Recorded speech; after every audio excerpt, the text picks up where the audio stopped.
pneumatik.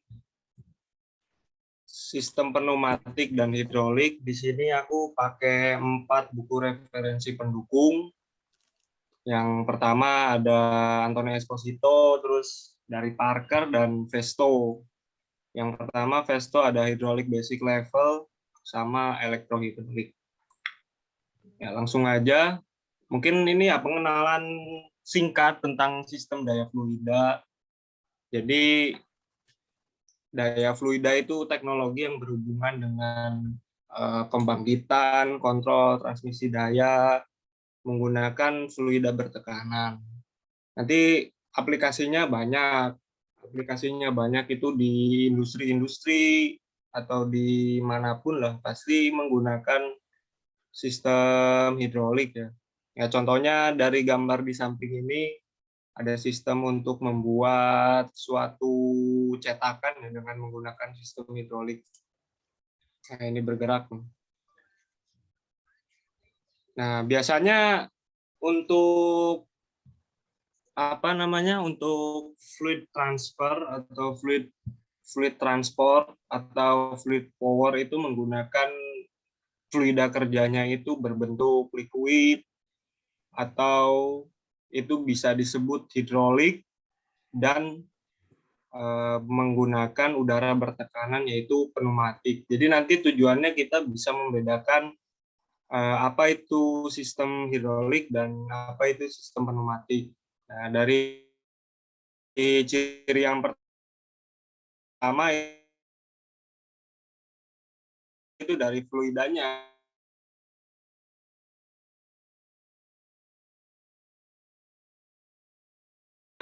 Sistem hidrolik biasanya menggunakan fluida cair dan pneumatik itu digunakan, tapi fluida air itu banyak kekurangannya, tetapi gampang untuk didapat. Kekurangannya yang pertama adalah dia air itu bersifat korosif, nanti bisa merusak sistem-sistem hidrolik kalau misalkan fluidanya air. Tuh.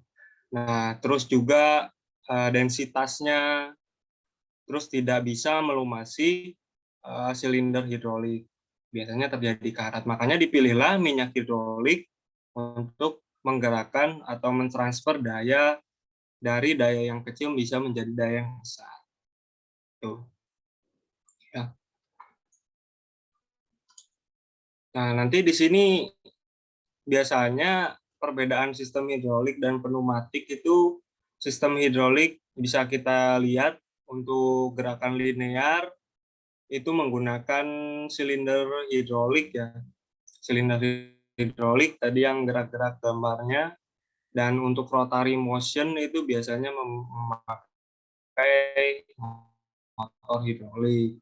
Nah, perbedaan dari sistem hidrolik dan pneumatik dari segi gaya dan tekanan kerjanya, sistem hidrolik itu bisa mencapai 600 bar, makanya bisa mengangkat beban-beban yang sangat berat, gitu kan. Dan gaya yang dihasilkan itu kurang dari 3.000 kN, mungkin bisa tontonan gitu kan untuk untuk menghasilkan suatu daya.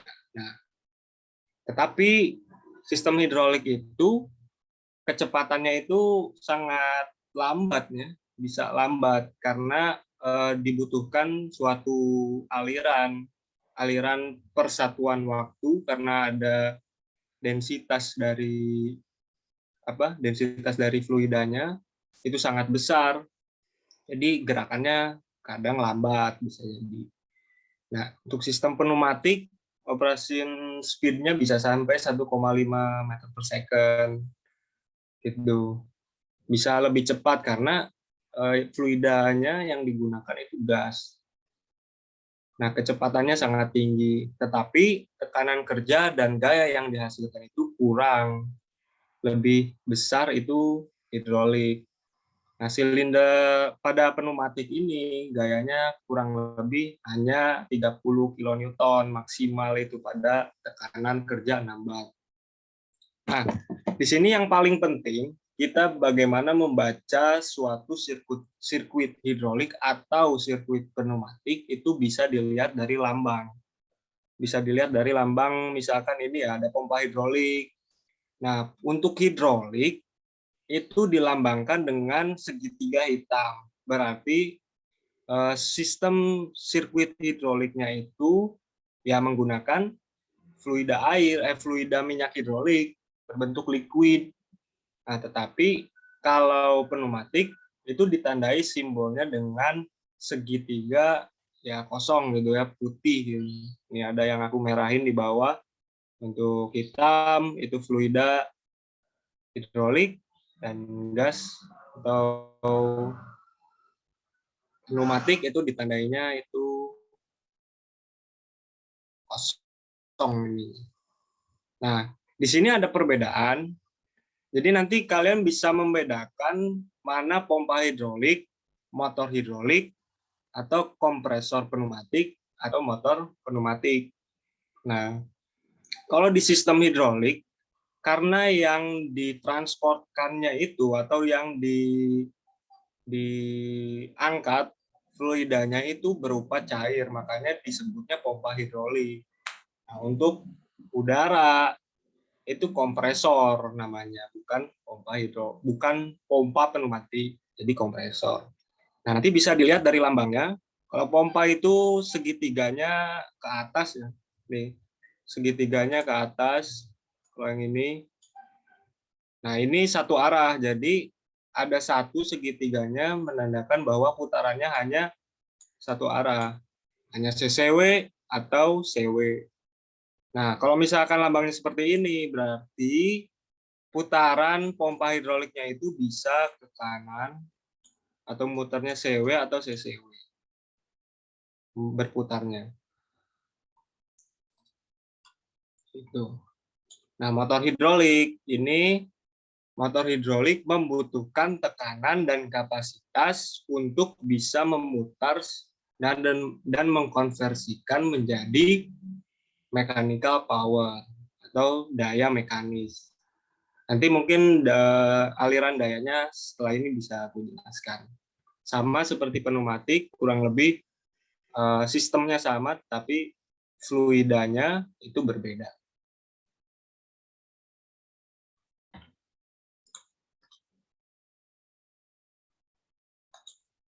Nah, ini contohnya ya. Contohnya. Untuk sistem hidrolik yang paling sederhana itu seperti ini. Dari bawah, itu yang kotak, diberi kotak ini, diberi kotak, ini namanya power pack biasanya. Jadi power pack itu ada motor, ada pompa, ada pressure relief valve, ada gauge. Ini satu kesatuan ini namanya power pack. Kalau di bahasa hidroliknya itu dinamakan power supply unit. Jadi suatu rangkaian yang mensuplai fluida itu bisa bekerja. Nanti ini tetap tidak bisa aliran ini tuh tidak bisa dirubah-rubah. Yang bisa merubah itu katupnya. Yang bisa merubah itu katup DCV-nya. Mau ke sini atau mau ke sini. Mau gerakannya maju atau mau gerakannya mundur. Ketika maju itu namanya extend. Extend. Mungkin kalian bisa mendengar mungkin extend, waktunya diperpanjang ya. Extend itu diperpanjang artinya. Dan kalau mundur itu retract. Nah, silinder hidrolik mengubah daya hidrolik menjadi gerakan linear. Maju, mundur, maju, mundur. Nah, tetapi aktuator, atau ini disebutnya aktuator ya, silinder itu. Nah, kalau misalkan gerakan yang memutar, itu menggunakan motor hidrolik, yang sini yang di atas. Gitu. Mungkin ada yang kebingungan nggak? Biasanya yang kebingungan itu membaca membaca sirkuit ini tuh membaca katupnya nih. Apa masih kebingungan?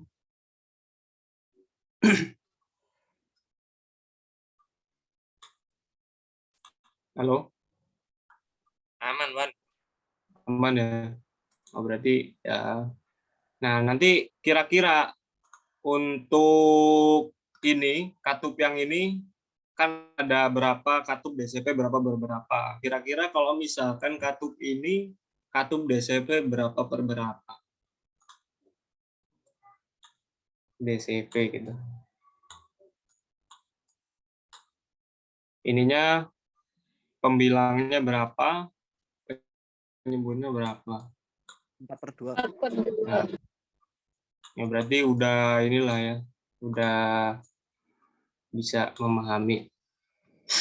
Ya, aku lanjut berarti.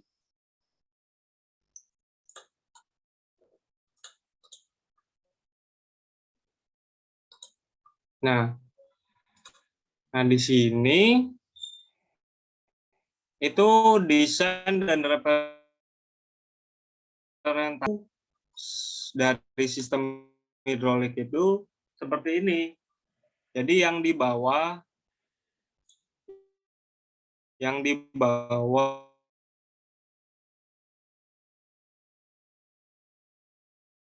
itu section. Nah, yang ini namanya power control section. Yang ke atas itu disebutnya drive section ini. Nah, nanti di gerakan katupnya ini ada yang namanya hidrolik murni dan elektrohidrolik. Nah, bedanya apa? Ketika elektrohidrolik itu digerakkan, katup DCV-nya itu digerakkan murni secara sentuhan oleh operator ya, pakai lever, pakai pedal, pakai apa gitu. Nah, bisa jadi nanti kalau misalkan elektrohidrolik, katup DCV-nya itu digerakkan secara elektronik. Jadi nanti ada komponen-komponen elektrikalnya yang bisa menggerakkan katup DCV-nya tersebut. Jadi kita tinggal mencet tombol atau mencet push button atau dan lain-lain. Nggak perlu kita menggerakkan secara manual pakai tangan yang misalnya menggenggam seperti persneling pada mobil. Nanti kita mungkin bisa jadi pakai HP, bisa nanti masuknya lagi ke sistem PLC dan lain-lain. Nah, biasanya untuk elektrohidrolik itu biasanya menggunakan menggerakkannya itu dengan electromagnetically switch. Nah, namanya itu solenoid. Tambangnya biasanya kayak gini. Nah, ini berarti solenoid. Gitu. Jadi itu termasuk metode aktuasi pada DCV. Nih.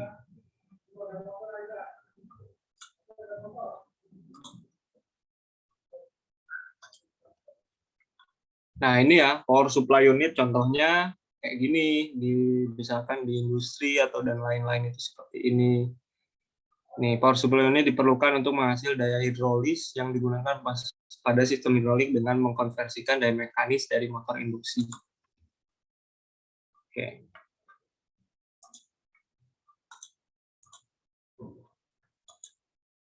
Nah, di sini juga ada komponen ya, komponen pompa hidrolik, one direction flow, two direction flow, dan ini sebagai prime mover.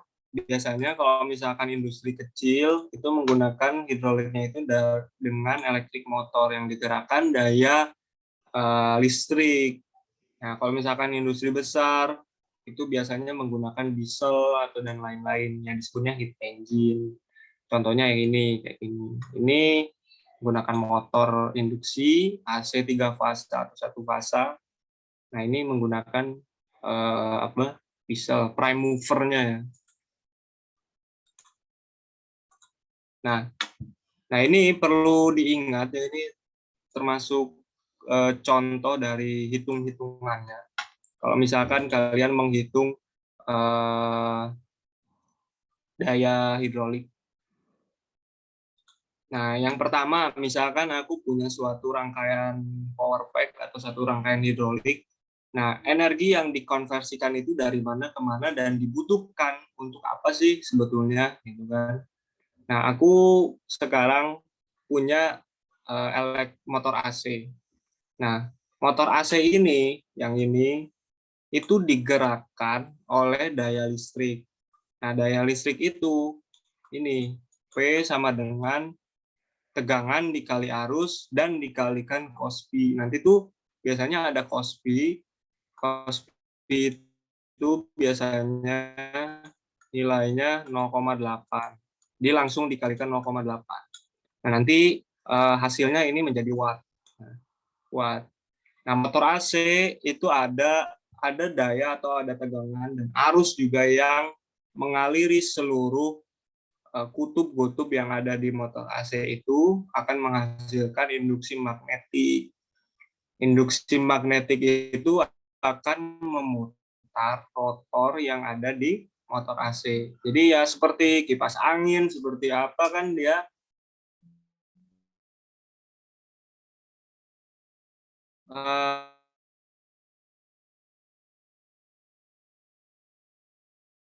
ada motornya gitu kan. Motor itu dari tenaga elektrik atau daya elektrik itu pasti dirubah menjadi mechanical power, menjadi daya mekanis. Nah, contohnya apa? Ya, jadi berputar ya, berputar. Nah, nanti perhitungannya dayanya itu BHP atau brake horsepower.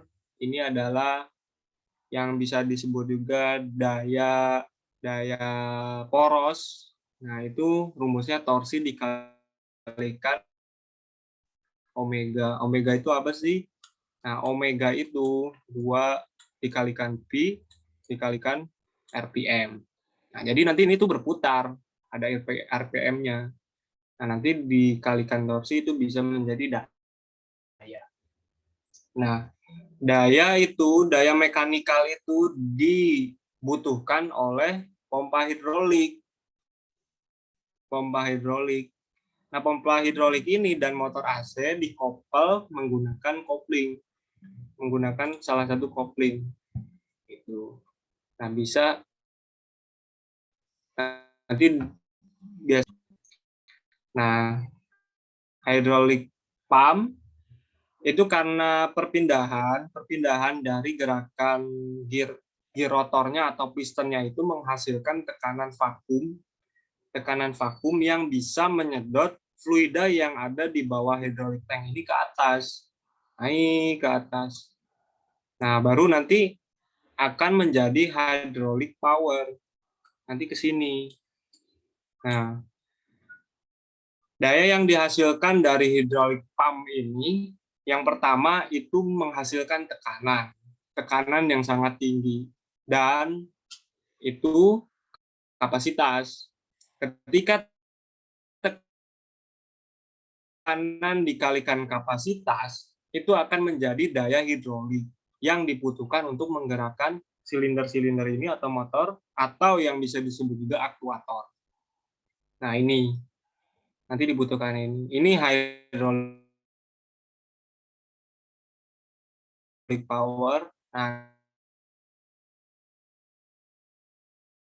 nanti diarahkan itu menggunakan DCV yang tadi 4/2, 3/2, 3 lagi.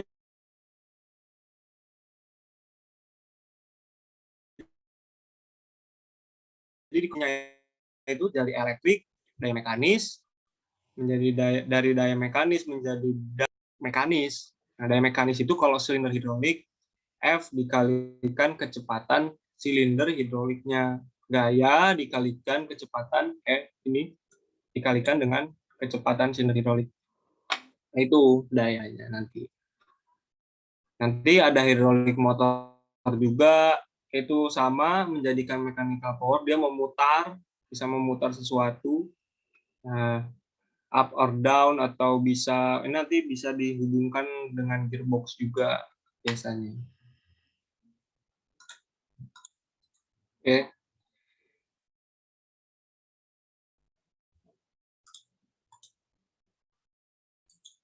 Nah, ini contoh simbol-simbol, karena penting juga untuk mengenali simbol-simbol. Nanti biasanya kalau misalkan Pak Arino itu dia menjelaskan simbol-simbol yang ada di pneumatik atau di hidrolik. Ini contoh sekilas saja untuk pengkondisian fluida dan alat ukurnya ya. Ada reservoir, filter, cooler, heater, dan lain-lain. Jadi fungsi dari ini tuh untuk menjaga kondisi dari fluida hidroliknya tersebut. Panas itu pasti akan menguap dan nanti bisa jadi fluida yang di dalam tangki ini akan surut, gitu kan. Dan ada heater juga kalau misalkan digunakan di daerah dingin itu bisa membeku. Nanti ada pressure gauge, thermometer, flow meter juga untuk mengindikasikan bahwa alirannya itu berapa. Ini contoh sekilas. Nah ini yang tadi ya, directional control valve. Jadi yang tadi number of port, number of switching position. Nah ini ada macam-macam, katupnya ya. Nah nanti kita bisa mengenali bahwa ini tuh apa sih kalau lambang gini itu, gitu kan. Terus arah panahnya gitu.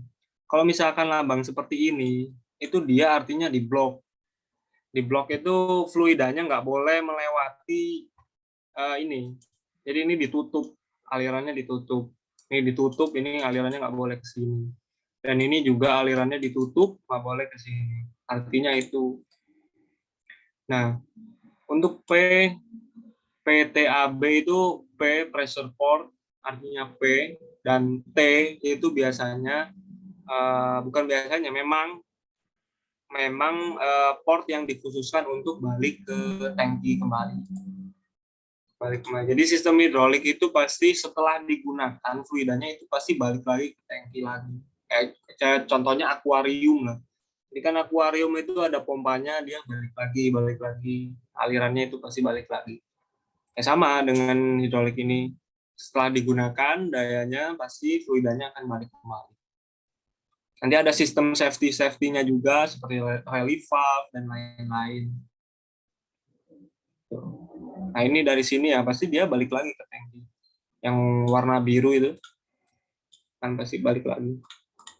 Nah kita bisa yang sering kita lihat ini cuma simbol-simbolnya seperti ini ya biasanya.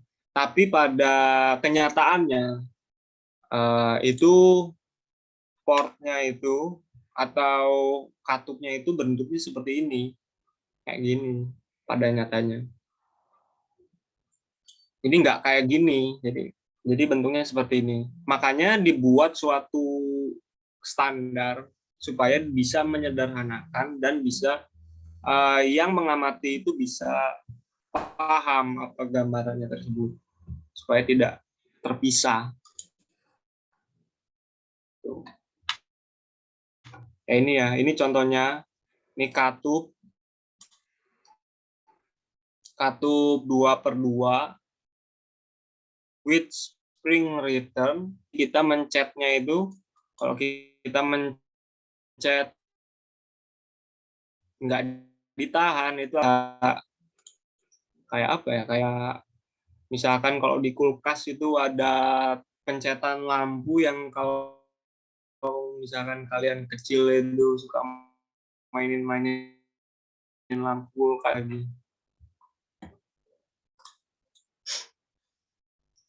Nah ini contohnya dan lain-lain, ada directional control valve, position kan, ini maksud position, jadi ini tertutup, itu tertutup. Nah nanti kalau misalkan ada seperti ini berarti aliran yang dari pompa itu akan balik.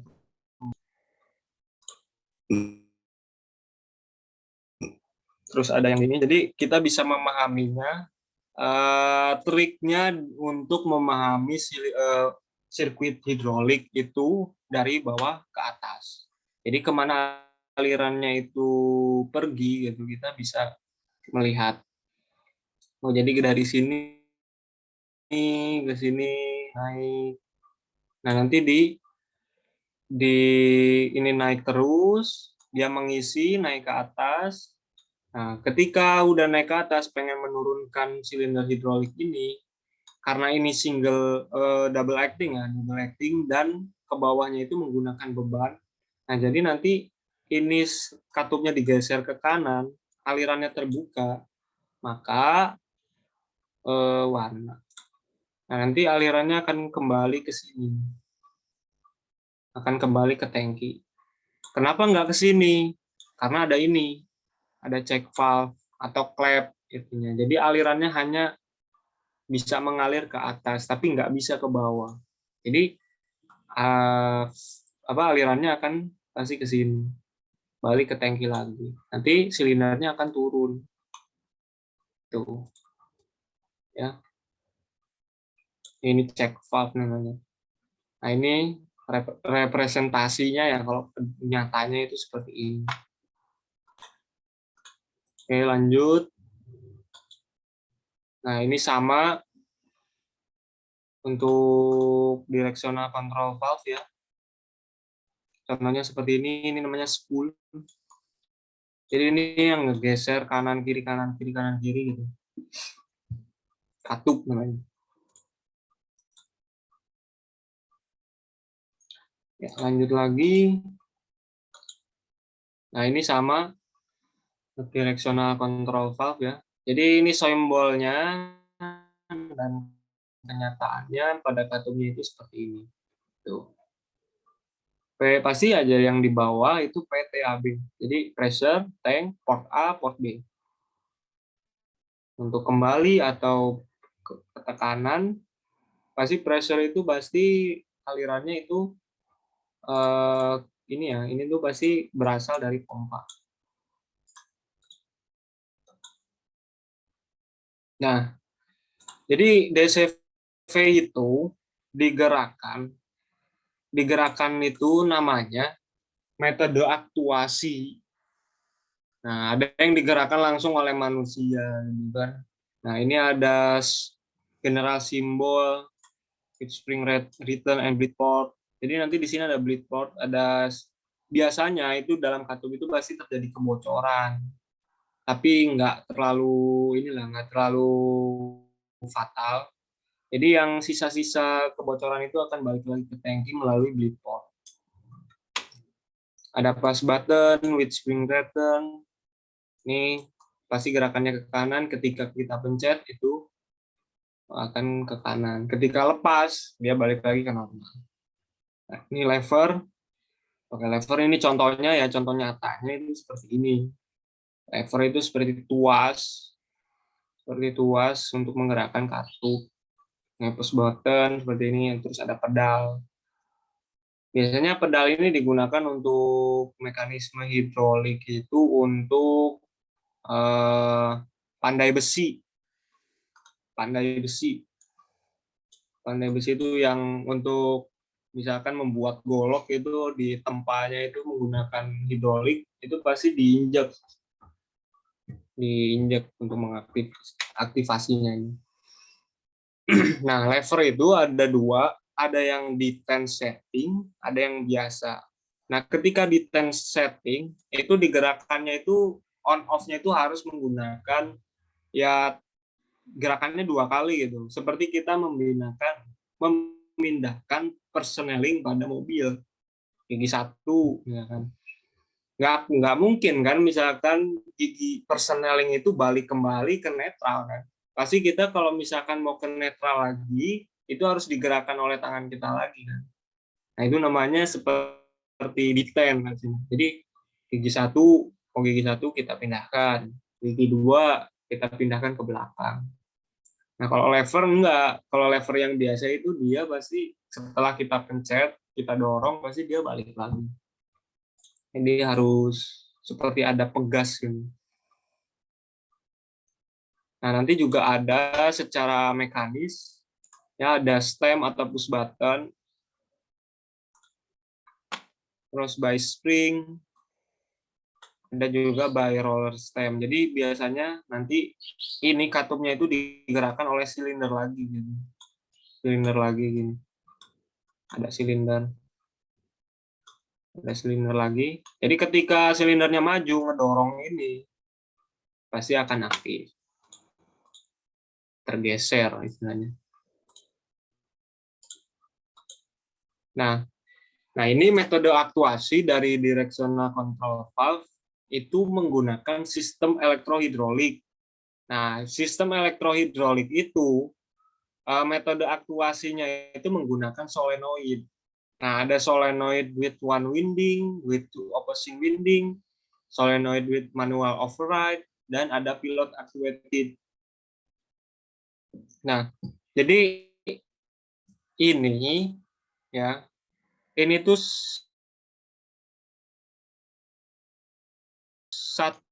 satu lilitan dan ini 2 lilitan, dan with manual override itu sistem safety-nya ini, sistem safety-nya. Jadi kita bisa istilahnya kayak ditusuk, dicolok gitu, biar bisa bergeser. Nah, fungsi dari ini sebagai sistem safety ya, manual override itu. Nah, kan kelemahan dari sistem elektrikal itu pasti ada istilahnya kayak konslet, ada pemadaman listrik, atau ya istilahnya nggak ada daya listrik kan. Sementara katup ini bisa digerakkan itu hanya menggunakan sistem elektrikal. Nah, ketika padam, itu bisa digerakkan juga menggunakan manual override. Jadi istilahnya dicolok gitu, dicolok sendiri, baru nanti bisa. Nah, bagaimana kalau misalkan tidak ada manual override ini? Ya mungkin bisa jadi silindernya itu macetnya ya karena tidak digerakkan oleh DCV-nya. Ya mungkin nanti bisa membahayakan juga. Nah ini nih, jadi ini dibuka komponennya, nanti bisa dicolok. Nah ini ada manual override namanya, kayak gini nih, ini bisa dicolok. Nah secara garis besarnya solenoid ini digerakkan, itu ada komponennya juga ya. Ini ada ada armaturnya, namanya armatur. Ketika tidak ada aliran listrik yang ke sini, itu spoolnya itu nggak akan bergerak.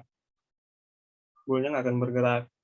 Nah, ketika ada aliran listrik, terjadi induksi magnetik. Nah, armaturnya ini akan sejajar, biasanya sejajar. Karena kan kayak magnet nempel gitu. Kayak gini, kayak contoh C gini. Ini yang normal, ini tergerak karena ada kelistrikan. Nah, baru di sini ada ini armaturnya nempel gitu. Contohnya seperti itu.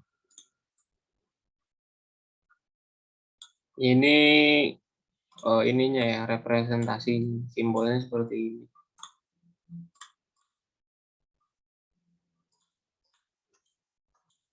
Nah, ini contohnya electrohydraulic actuation with solenoid. Nah, ini katup DCV, ini DCV-nya yang ada di lapangan. Nah, ini contohnya seperti itu. Pasti untuk pabrikan itu mencantumkan simbolnya ya, untuk kegunaannya juga. Nah, nanti ada flow control valve, katup kontrol aliran digunakan untuk mengatur kecepatan silinder dan motor hidrolik dengan mengontrol laju aliran ke aktuator tersebut. Nah, jadi nanti ini fungsinya itu untuk mengatur kecepatan aliran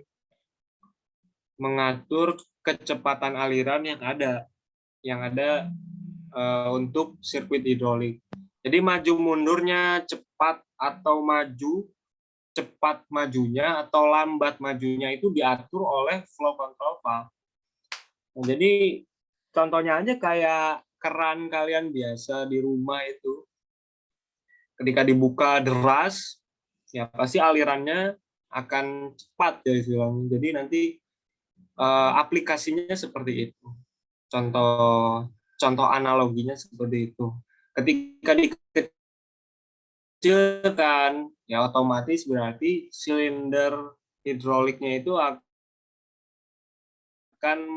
melambat. Istilahnya lembut, kayak lembut majunya itu nggak terlalu cepat. Tanda panah seperti ini, seperti yang di sini. Ya. Nah, itu berarti bahwa ini yang set ini tuh dia flow control valve-nya itu tetap. Jadi tidak bisa diatur, tapi dia fungsinya untuk mereduksi dari kecepatan aliran yang mengalir. Set. Nah, ketika ada tanda panah, atur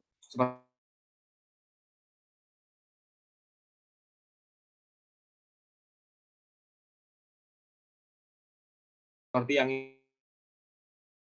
ini atau adjustable. Jadi kalau misalkan begini ya, yang menyilang gitu, artinya bahwa suatu komponen operator. Karena kalau misalkan di setnya berlebih, mungkin bisa menyebabkan motornya panas, pompa hidroliknya panas, dan tidak sesuai. Nah, ini yang penting juga pada komponen sistem hidrolik itu ada sebutan meter in dan meter out pada flow control valve. Nah, meter in dan meter out itu meter in itu jadi flow control valve-nya itu input sistemnya itu diatur, jumlah aliran fluidanya itu diatur agar tidak membahayakan sistem hidroliknya tersebut. Nah, jadi diatur. Ketika dari sini misalkan, ini diatur alirannya ke sini. Ini tidak bisa melewati yang ini karena ini katunya arahnya ke sana. Jadi arahnya ke sini. Arahnya ke sini, arahnya ke bawah. Baru menggerakkan silinder hidrolik. Ini namanya meter in. Jadi dipasangnya itu di sini. Dipasangnya itu di sini. Nah, ketika meter out, itu flow control valve-nya itu di mana output sistemnya itu tersebut harus diatur jumlah aliran fluidanya agar gerakan piston atau komponen yang lain itu bisa menjadi lembut. Misalnya lembut itu pelan-pelan. Makanya di sini digunakannya di sini. Jadi alirannya itu bisa ke sini. Ya kalau misalkan dari sini ya, dari sini itu ke sini. Ini nggak akan bisa karena ya tekanannya berlebih, jadi alirannya itu mencari tekanan yang lebih rendah. Makanya belok. Meter in dan meter out. Nah, ini ada pressure control valve. Jadi kartu pengatur tekanan itu sebagai sistem safety juga. Jadi ketika silinder itu udah mentok itu istilahnya udah extend. Karena kan nggak ada fluida yang mengalir lagi kan setelah silinder hidrolik itu mentok. Nah, maka ketika pompa berjalan terus atau power pack berjalan terus itu aliran fluidanya itu dibelokkan ke pressure relief valve. Jadi dibelokkan. Nah, nanti ketika misalkan fluida bertekanan itu ke sini, ya, misalkan ke sini ya. Nah, ternyata tekanannya sudah berlebih misalkan di sirkuit hidroliknya, nanti aliran itu akan ke sini dan mendorong ini nih, mendorong kotak ini sehingga garisnya itu menjadi sejajar. Sehingga menjadi sejajar kayak gini. Jadinya kayak gini. Nah, jadinya kayak gini sejajar. Nih, open, nah, jadi sejajar. Nah, gitu. Nah, ini yang ada garis kayak gini berarti bisa diatur, bisa di-set, adjustable namanya, speed spring return. Nah, ini nanti bisa diatur, jadi maksimal tekanan kerja dari suatu hidrolik itu misalkan 100 bar. Ketika melebihi 100 bar akan balik lagi ke tangki. Jadi ini sebagai sistem safety. Kalau nggak ada ini, karena kan power pack itu dia berjalan terus kan. Maksudnya berjalan terus, kalau nggak ada ini, bisa kemungkinan pompa hidroliknya itu panas. Ketika panas itu bisa menjadi rusak. Dan impact-nya itu pasti ke motor induksinya lah juga. Sebagai prime mover-nya itu pasti nanti bisa jadi kobong atau kebakar. Jadi rata-rata ya kayak gitu. Nah, ini contohnya untuk pressure control valve ya. Nah, ini ya di sistem diagramnya, sistem diagram hidrolik. Jadi kalau digambarkan disimbolkan itu seperti apa sih? Misalkan seperti ini disimbolkan. Nanti pada realitasnya itu akan seperti ini penggunaannya. Atau seperti ini. Jadi ini disimbolkan itu agar bisa mudah dipahami oleh pengamat. Jadi bisa merangkai gitu. Ini di bawah ada filter. Jadi yang paling penting itu untuk ya tipsnya juga untuk bisa menghafal atau mengenali lah, mengenali simbol-simbol dari silinder hidrolik, sirkuit hidrolik. Nanti aplikasinya sama, untuk pneumatik itu simbol-simbolnya sama, tapi hanya fluidanya yang beda. Nah, non-return valve, ya, non-return valve. Ini seperti klep ya. Klep itu kalau bahasa di rumah itu namanya klep. Klep itu hanya alirannya itu hanya satu arah. Ketika ke sini itu nggak bisa. Gitu. Non-return valve. Ada shut off valve gitu kan. Dan lain-lain. Nah, ini aplikasinya untuk di sirkuit hidrolik yang digambarkan, dan realitasnya itu seperti ini. Jadi aliran itu hanya bisa naik ke atas, tidak bisa itu balik lagi ke sini. Makanya ini juga seperti sistem safety juga. Kalau nggak ada ini, aliran misalkan tekanannya itu besar dari atas, nanti bisa merusak ini, merusak pompa. Merusak pompa. Makanya dari sini, oh di sini nggak bisa alirannya, misalkan balik lagi. Dia alirannya ke sini. Balik lagi ke reservoir atau ke tangki. Tuh. Nah, ini silinder hidrolik ya. Silinder hidrolik itu gunanya untuk mengekstrak energi dari fluida dan mengubahnya menjadi energi mekanik untuk melakukan pekerjaan yang bermanfaat. Nah, silinder hidrolik itu disebut juga aktuator linear, memperpanjang dan menarik, extend atau retract, memperpanjang atau menarik, retract, kembali batang piston untuk memberikan gaya dorong atau tarik untuk menggerakkan beban eksternal dari sepanjang jalur garis lurus. Jadi gerakannya hanya maju mundur ya. Yang gerakan yang maju mundur itu kalau di dalam pompa namanya reciprocating. Atau di motor bakar reciprocating engine. Karena dia bergerak linear maju mundur. Ini contoh pengaplikasiannya. Nah, ini kayak gini. Ini katup nanti bisa pergerakan maju mundur. Ini namanya silinder single acting. Karena ada hanya satu port yang masuk ke dalam sini. Jadi balik laginya tuh ke port yang sama. Nah, ini contoh apa namanya? Contoh ininya untuk komponen-komponennya.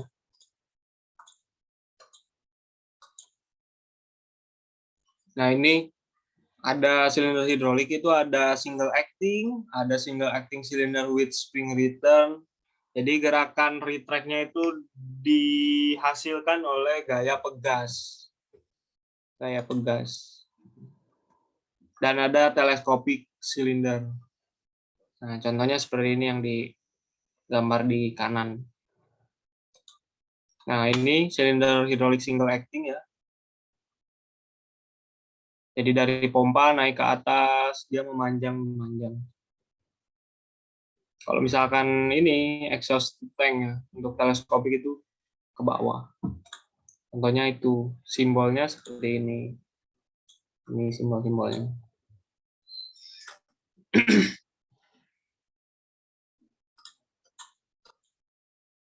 Nah, ini contohnya yang tadi ya, untuk single acting terutama. Nah, ini untuk double acting.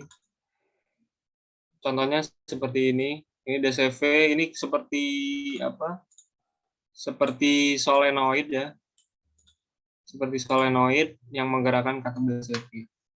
Nah, ternyata tekanan yang dihasilkan di sini ya, di blank end namanya. Ini tuh yang di belakang ini tuh blank end. Blank end, aku tulis BE aja. Nah, ini tuh rod end namanya. Yang ini namanya rod end.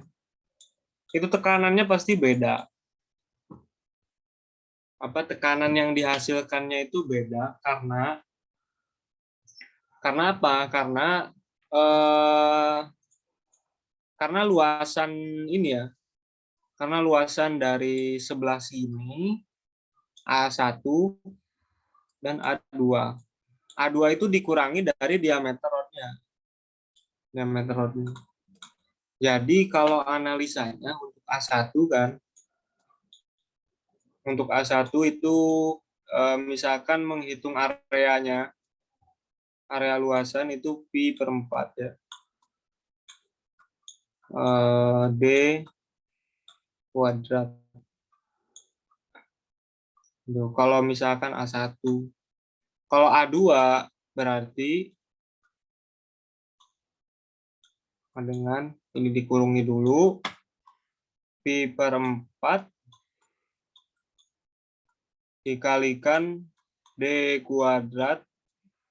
Nah, D kuadrat itu yang ini ya, yang luasan ini ya. Ini D. Nah, nanti aku sebut yang kecil ini. Yang kecil ini adalah D kecil ya, diameter kecil. Nah, nanti pi per 4 dikalikan D kuadrat, ya, dikurangi pi per 4 dikalikan D kecil kuadrat. Nah, ini untuk luasan A2. Jadi, bisa kita tuliskan pi per 4 dikali D kuadrat ya. D kuadrat dikurangi D kecil kuadrat. Itu. Nah, untuk A2. Nah, yang ini itu disebut, ini luasannya itu disebut anulus. Anulus. Makanya suatu hal yang berlubang itu pasti di apa ya, dinamai itu AN, pasti depannya itu seperti anus, anulus, itu seperti ya kayak berlubang gitu. Ya, ini contoh untuk pengaplikasiannya ya. Nah, ini contoh-contohnya dari double acting cylinder. Nah, ini pressure intensifier. Jadi di sini tekanannya kecil, nanti dihasilkan itu tekanannya bisa menjadi besar karena tergantung dari luasan ini. Karena kan P sama dengan F A. Nah, nanti gaya yang dihasilkannya itu dikalikan A. Jadi bergantung dari A. Ketika tekanannya sama tapi luasannya lebih kecil, ya, luasannya lebih kecil, maka gayanya itu akan lebih besar. Gayanya akan lebih besar. Dan sebaliknya ketika A berbanding lurus ya. Ya, berbanding lurus. Ketika A-nya besar,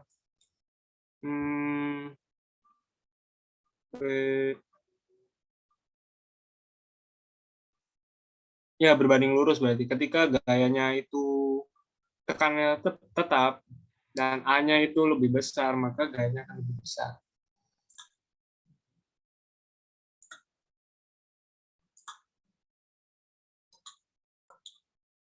Nah, ini contohnya ya. Makanya disebut teleskopik itu karena ya dulu pengaplikasiannya ya sama seperti teleskop dulu. Makanya ini dia bisa memanjang. Nah, ini contohnya untuk ini, untuk apa namanya? Untuk double acting cylinder. Nah, ini ada motor hidrolik. Jadi aktuator ya. Ini termasuk drive section. drive section dari silinder hidrolik, sirkuit hidrolik, itu ada motor hidrolik. Nah, jadi hidrolik motor itu ada macam-macamnya, ada gear motor, fan motor, piston motor, dan lain-lain. Nah, biasanya motor hidrolik itu pakai gear rotor seperti yang gambar bergerak itu. Jadi fluida yang bertekanan itu masuk bisa memutar motor hidrolik, bisa memutar motor hidrolik, dan terjadinya mechanical power atau daya mekanis. Contohnya, misalkan saya punya kincir angin ya itu yang seperti itu. Kita bisa memutar kincir angin tersebut ketika kita meniupkan aliran fluida yang berada dari mulut kita, makanya bisa berputar. Sama aplikasinya di sirkuit hidrolik seperti itu. Ketika ada fluida yang masuk, ada bertekanan dan berkapasitas, pasti itu bisa memutar suatu aktuator. Jadi yang bisa kita pahami sekarang itu aktuator pada silinder hidrolik itu biasanya ada dua. Yang paling umum itu silinder hidrolik, dia tergeraknya itu karena ada tekanan dari hidrolik, motor pompa hidrolik, dan gerakannya itu linear, jadi maju mundur. Namanya silinder hidrolik. Nah, yang kedua itu ada motor hidrolik. Motor hidrolik ini mengubah daya hidrolik itu menjadi gerakan yang berputar. Jadi aplikasinya seperti itu. Jadi makanya kalian mungkin bisa mengenali beko ya. Beko yang ada di beko atau bahasa Jawanya bego ya. Eskavator lah istilahnya. Eskavator. Kenapa bergeraknya itu lambat? Bergeraknya lambat karena digerakkan di rantai bannya itu, misalnya ban, itu digerakkan menggunakan motor hidrolik, bukan seperti mobil yang berada di jalanan. Fungsinya apa? Motor hidrolik itu pasti menghasilkan daya yang lebih besar, tetapi akselerasinya sangat minim, makanya ya lambat, gerakannya itu lambat. Itu bisa mungkin ditransmisikan menggunakan, nanti transmisinya biasanya menggunakan kopling gitu kan, prime movernya itu lebih besar lagi pakai engine. Jadi ada macam-macamnya untuk hidrolik motor, ada yang gear, fan, piston, dan motor hidrolik ini pasti sistemnya itu seperti positive displacement. Jadi yang diterima itu tekanan yang sangat besar. Gitu. Jadi kita bisa membedakan dua sistem. Yang pertama pompa hidrolik, yang kedua motor hidrolik. Perbedaannya apa? Pompa hidrolik ini membutuhkan daya listrik untuk menjadikan suatu tekanan dan kapasitas. Dia menghasilkan tekanan dan kapasitas untuk pompa. Nah, untuk motor, dia membutuhkan suatu tekanan dan kapasitas untuk bisa menggerakkan sesuatu. Jadi kita bisa membedakan itu, jadi pompa dan motor. Nah, ini contohnya ya. Contoh dari motor hidrolik. Nah, ini bentuknya seperti ini, motor hidrolik. Ini untuk menggerakkan sesuatu. Jadi fluida masuk, nanti ini yang shaft ini paling luar ini dia berputar karena ada ini. Jadi fluidanya masuk ke sini, nanti berputar, keluar lagi. Jadi hanya melewati. Dan melewati itu pasti ada heat yang dihasilkan atau panas yang dihasilkan. Makanya kenapa ini biasanya kalau kondisi seal-nya itu bocor, dia akan bisa merusak ininya. Makanya jadi aus. Contohnya gini.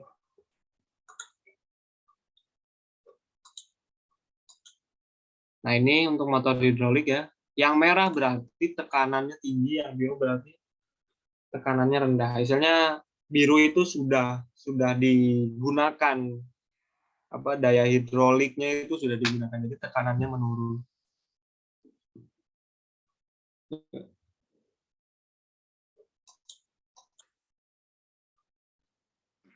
Nah, ini desain dan representasi sistem hidrolik. Misalkan aku pengen punya desainnya itu seperti ini. Nah, desainnya udah ada, misalkan. Tapi aku kebingungan untuk bagaimana gerakannya gitu. Makanya dibuatlah sirkuit diagram hidrolik untuk bisa mensimulasikan juga bagaimana pergerakan dari silinder tersebut. Ya, ini sirkuit hidroliknya itu seperti ini. Nah, representasinya itu seperti ini dan sirkuit hidroliknya seperti ini. Yang pertama tadi kita bisa ingat yang bawah ada power supply unit, yang sini ini power control section, ini power supply section ya. Nah, yang ketiga ya. Yang ketiga itu drive section. Jadi aktuator. Ini aktuator, ini katup, dan ini power pack PP. Jadi ada 3 bagian yang paling utama dalam sistem hidrolik itu yang paling utama. Ini dilihat berarti gerakannya berputarnya satu arah. Nah, bagaimana untuk membacanya? Kita tipsnya itu dari bawah, dari pompanya dulu naik ke atas. Oh, ini terlewat. Oh, ini ditutup, nggak bisa lewat berarti. Ya. Ini orang ini harus menggerakkan dulu ke kanan. Nah, ketika ke kanan, berarti ini seolah-olah di sini. Berarti seolah-olah di sini, ini alirannya ke sini, ini masuk alirannya ke sini.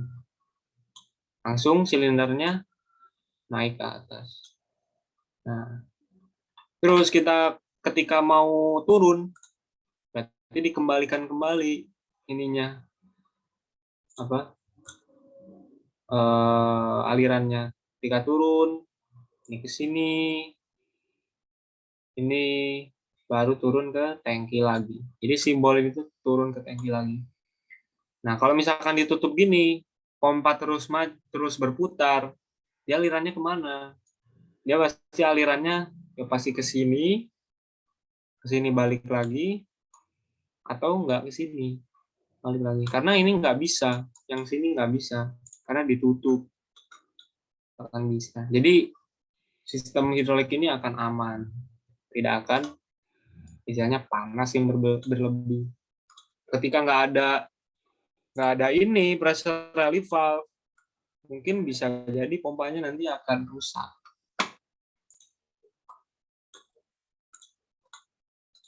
Nah, ini yang penting juga fungsional diagramnya. Ya, diagram fungsi kerja ini mewakili status dan perubahan status komponen individu dari mesin yang bekerja atau instalasi produksi dengan cara yang mudah dipahami dan jelas. Nah, nanti ini terhadap waktu ya. Ini tuh terhadap waktu, ke sana itu terhadap waktu gerakannya seperti apa. Ketika di on, pompanya itu linear istilahnya kapasitasnya tetap. Nah, directional control valve-nya, katup DCV-nya ketika digerakkan itu ini bergerak E2 gerak balik lagi. Nah, silindernya 1 berarti maju, 0 berarti retract. Nah, ketika dipencet S1 DCV-nya dipencet, nah nanti silindernya maju seret, nanti statis, diem, nanti kalau dipencet lagi mundur lagi. Sama ya. Seperti itu contohnya. Ini fungsional diagram. Nah, ini fungsional diagramnya seperti ini. Nah, ini yang di sini itu sirkuit hidroliknya, diagram sirkuit hidrolik, dan yang di bawah yang merah-merah ini sistem elektrikalnya, electrical controlnya. Nah, ini namanya sistem hidrolik yang menggunakan elektrohidrolik. Kita bisa membuktikannya bahwa di sini digerakkannya itu pakai solenoid. Nih, pakai solenoid bukan lever yang kayak gitu. tapi digerakannya solenoid. Nah, solenoid bekerja itu harus ada arus. Nah, arusnya dari mana? Dari sini, dari elektrohidrolik ini. Nah, nanti ada hubungannya ya, hubungan. Itu kita kalau misalkan merangkai suatu sirkuit elektrohidrolik di Festo, itu lambang-lambangnya harus sama. Misal, aku contohin bagaimana ketika ini ya, ini dipencet, ini tertutup, nanti ini tertutup, relay K1 akan mengaktifkan pasti switch kontak yang K1. Ini tertutup, terus ini nanti ada aliran. Nah, nanti ketika K1, kita cari K1 lagi mana di sini. Biasanya ada. Nah, ini K1. Ketika aktif, K1 relaynya aktif, ininya aktif, ini akan menutup dan alirannya akan mengalir. Nah ini namanya solenoid valve. Oh, berarti ini 1Y1 itu berhubungan dengan mana? 1Y1 kita cari di sini. Oh, ini 1Y1. Berarti nanti gerakannya ini mendorong ke kanan. Sehingga nanti silindernya akan maju. Itu contoh ininya. Nanti mungkin aku bisa simulasikan ya nanti di Presto mungkin. Ini sistem elektrohidrolik, kita masuk sistem elektrohidrolik. Jadi nanti power control section-nya itu menggunakan sistem elektrikal untuk menggerakkannya. Jadi signal inputnya itu menggunakan solenoid, bukan secara manually atau hidrolik murni ya.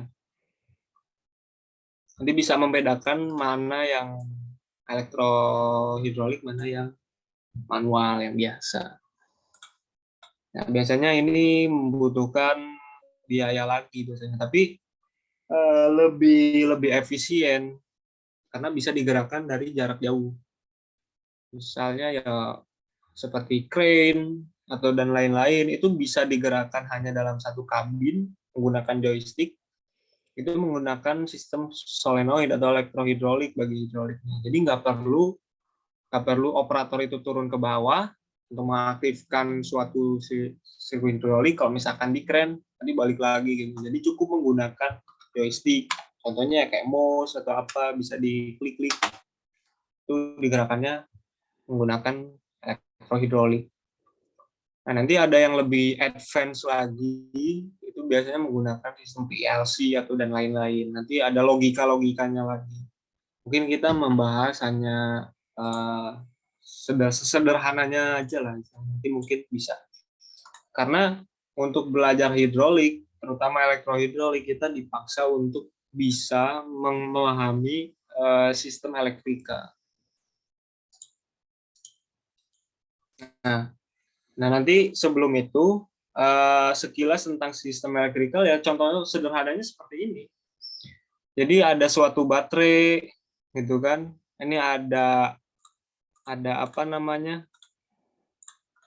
Ada katup, bukan katup sih, switch ya. Saklar lah istilahnya, saklar yang bisa memutuskan dan normally close atau menghubungkan.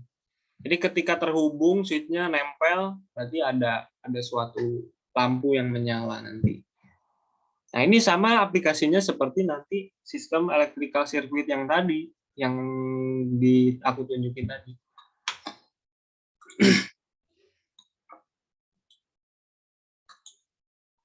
Nah, ini sistem elektrohidroliknya. Jadi memahaminya seperti ini. Kalau misalkan memahami sistem elektrohidrolik ya. Nah, gini. Ini ada input. Ini seperti tadi ya, rangkaian sirkuit yang sebelumnya, di slide sebelumnya. Jadi, suatu komponen itu bisa akan nyala ketika komponen ini tuh melewati sini. Harus terlewat ke sini. Dia akan menyala. Anggaplah ini baterai lah. Anggap ini baterai. Nah, sekarang, ini kan terputus ya, kelihatan terputus ya. Ada 34 menandakan normal open. Jadi 34 menandakan normally open. Nanti ada 1 dan 2 itu menandakan normally closed. Jadi tertutup. Nah, sekarang. Nah, ini namanya push button. Push button-nya itu bisa dipencetnya harus 2 kali untuk on off. Contohnya apa? Contoh analoginya seperti kalian menyalakan televisi. Ketika nyalakan televisi kan dipencet nyala. Ketika mau mematikan ya harus dipencet lagi baru mati. Nah, misal aku mau menghubungkan atau menggerakkan sirkuit hidrolik ini. Berarti alirannya ini kita pencet.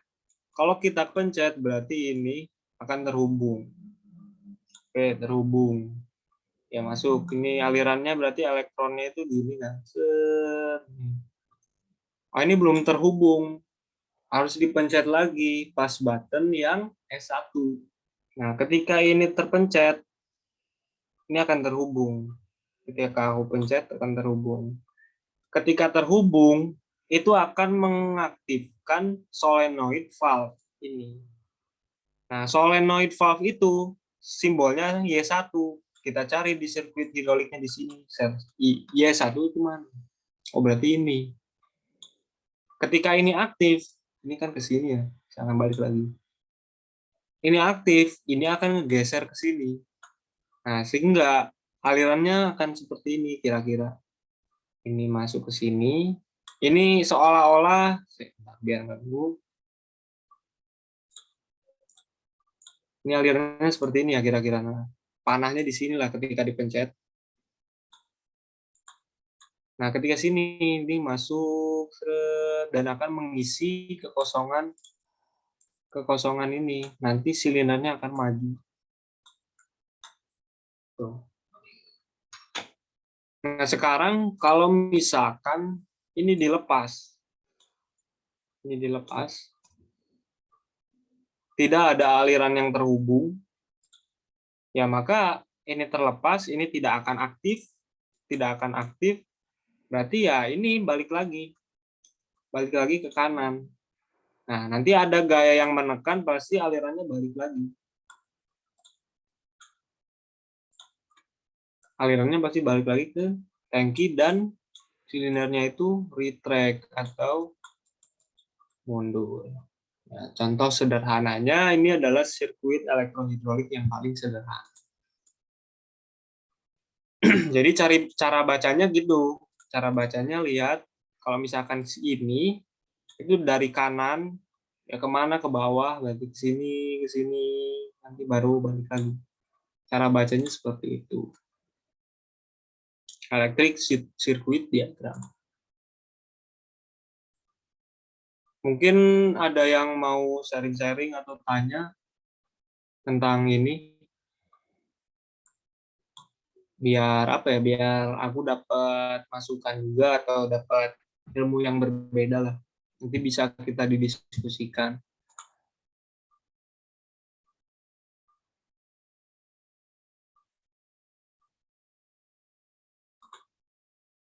Halo?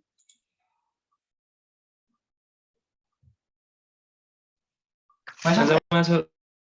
Oh ya wes. Jadi nanti aku lanjut aja. Nah, kita lanjutkan. Nah, ini untuk komponen dan simbol elektrikal. Komponen dan simbol elektrikalnya itu ada seperti ini untuk elektrohidrolik itu. Jadi ada simbol secara general gitu kan. Secara general ini namanya DC, dan biasanya untuk sistem elektrikal di suatu relay dan lain-lain itu menggunakan arus DC. Dan tegangannya ya kurang lebih 24 volt, nggak terlalu besar. Nah, ini ada alternating current juga. AC, berarti AC. Nah, ini rectifier, itu mengubah tegangan arus bolak-balik AC menjadi tegangan DC. Nah, kalau kebalikannya DC to AC, berarti inverter gitu kan.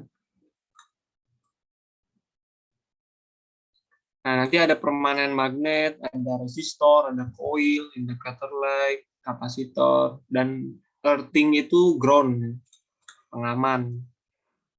Ground itu berfungsi kalau misalkan ada arus yang mengalami kebocoran itu bisa disalurkan kembali ke tanah. Nah, ini ada switching elemennya. Itu ada yang bentukannya seperti ini. Itu normally open. Nah, dan ada normally close. Nah, terus ada normally open kontak, ya, dan normally close kontak delay when dropping off. Artinya ini tuh delay itu bisa diatur sesuai dengan waktu. Nanti ada relay waktunya lagi, relay yang mengatur waktu.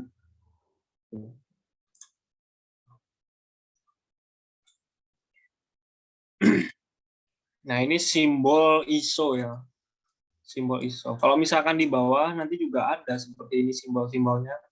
Tapi ini biasanya digunakan untuk simbol ANSI ke Amerika. Simbolnya seperti ini. Nah, nanti kalian bisa mengenali juga SPST itu apa, SDPST itu apa, DPDT itu apa. Nah,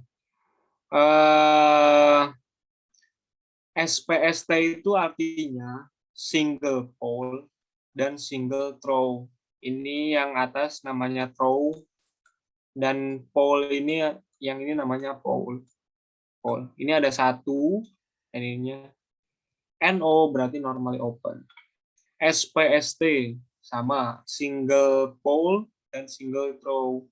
Dan NC artinya normally close. Nah, ini ada dua seperti ini, berarti artinya double pole dan single throw. Nah, ini ada berapa nih? 1, 2. Ada double, ini berarti double pole, ini double pole, dan double throw. Throw-nya ada 2. Gitu. Ya.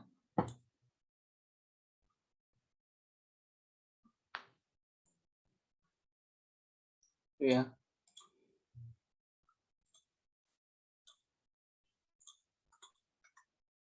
Nah, ini ada switching elemennya. Contohnya seperti ini. Di push buttonnya itu start dan stop.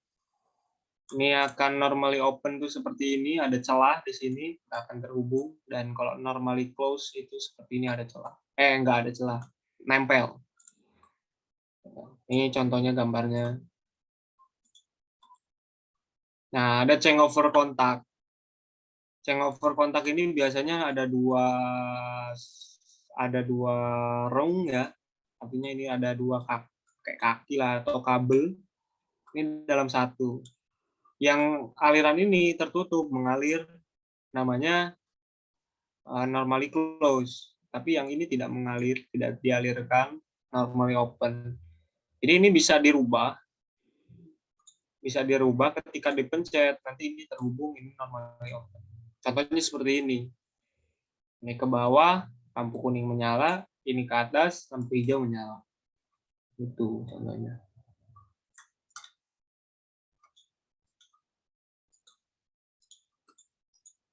Nah, ada mechanical limit switch. Nah, limit switch ini jadi switch yang diaktifasinya itu karena sundulan dari silinder hidrolik biasanya. Nah, nanti ketika silinder hidrolik itu maju ke sini dan menyundul limit switch ini, maka nanti akan menjadi normally close atau jadi tertutup rangkaiannya. Tuh. Nah, ketika dia mundur lagi, dia karena ada pegas yang menarik, itu akan terbuka lagi, jadi tidak akan aktif. Nah, ini contohnya limit switch kayak gini. Ya. Nah, nanti ada sensor-sensor, jadi yang digerakkannya itu ada seperti sensor. Sensor ini menentukan posisi si silindernya itu berada di mana. Ketika silinder berposisi di sini, itu akan aktif karena ada tersebut, maka nyala. Nah, nanti menjadi normally close.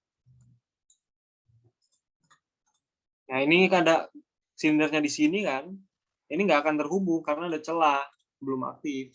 Tapi ketika silindernya di sini, ya, nanti akan menutup dan nyala.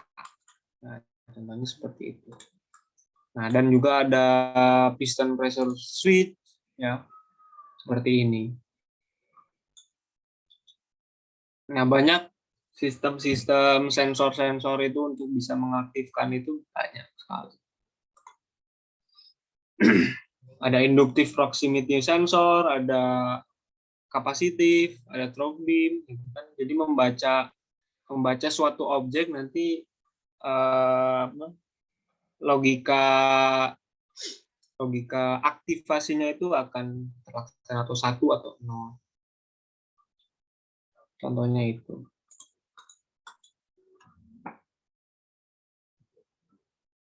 Nah, ini ada electroreflective sensor, diffuse sensor, gitu kan. Nah, ada relay. Nah, relay ini bisa disebutnya juga electromagnetically actuated switch. Jadi switch-nya itu saklar misalkan ya. Saklarnya itu yang kita biasa misalkan saklar pada lampu di kontrakan kalian atau di kosan kalian kan dipencetnya itu menggunakan tangan kalian kan, misalkan tangan kalian. Nah, tapi kalau misalkan menggunakan relay, istilahnya itu menggunakan suatu induksi magnetik yang bisa men-switch apa? Men-switch kontaknya itu men-switch. Jadi menggunakan induksi magnetik. Ya, perlu diingat kalau misalkan ada suatu aliran yang melilit itu yang dialiri oleh elektron-elektron negatif dari suatu fasa, ya. Elektron negatif suatu fasa, dia akan menghasilkan kumparan atau koilnya tersebut akan menghasilkan flux magnetik. Ketika flux magnetik itu dihasilkan, seluruh misalkan benda-benda metal itu akan mendekati koil tersebut. Makanya kalian pernah mungkin waktu SD itu praktikum praktikum kayak bukan kawat, paku yang dililit oleh koil atau tembaga terus diyaliti baterai, maka yang lain paku-paku yang lain itu bisa menempel. Ini aplikasinya sama, ya contoh sederhananya seperti itu. Jadi ketika dialiri arus atau elektron-elektron negatif yang ini, maka dia akan menggerakkan switch, jadi menempel. Jadi nanti ini bisa ngegeser ke sini. Namanya relay.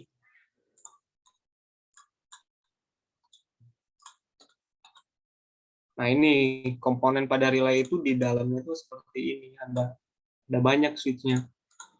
Nah, ini 1, 2, 3, 4, 5, 6, 7, 8.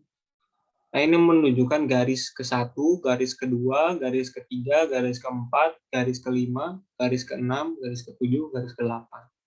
Dan angka digit setelahnya, ini kan digit pertama, digit kedua, dan ini digitnya juga. Nah, 3 dan 4 itu menandakan ini.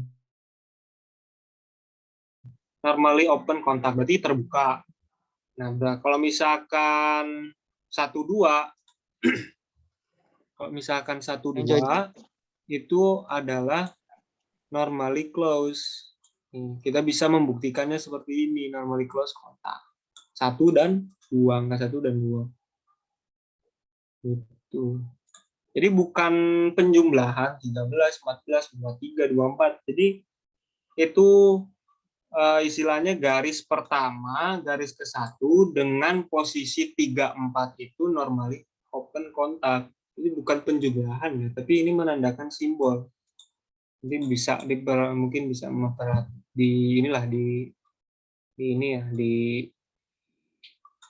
dilihat.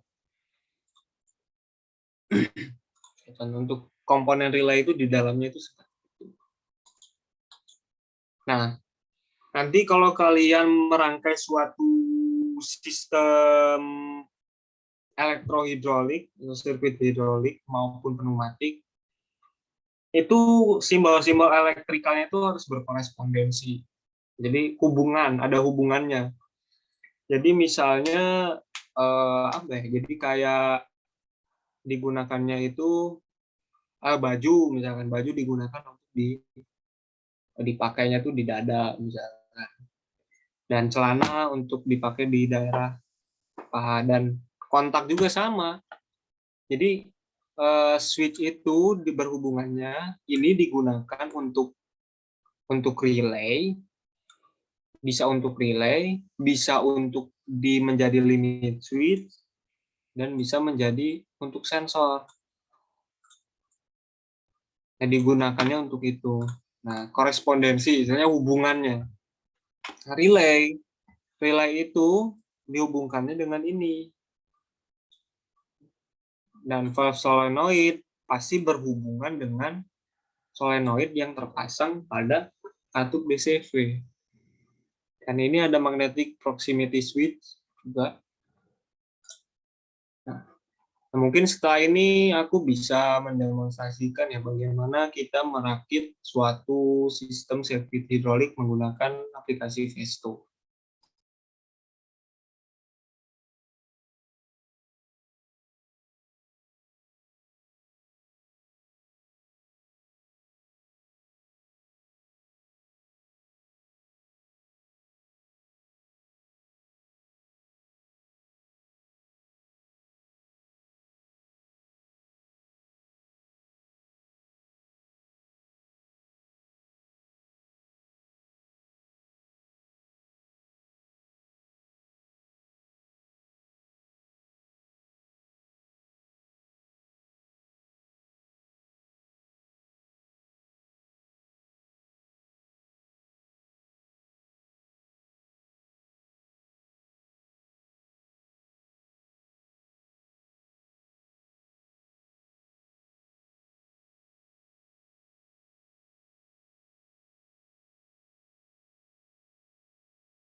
Wan, maaf masih di mute.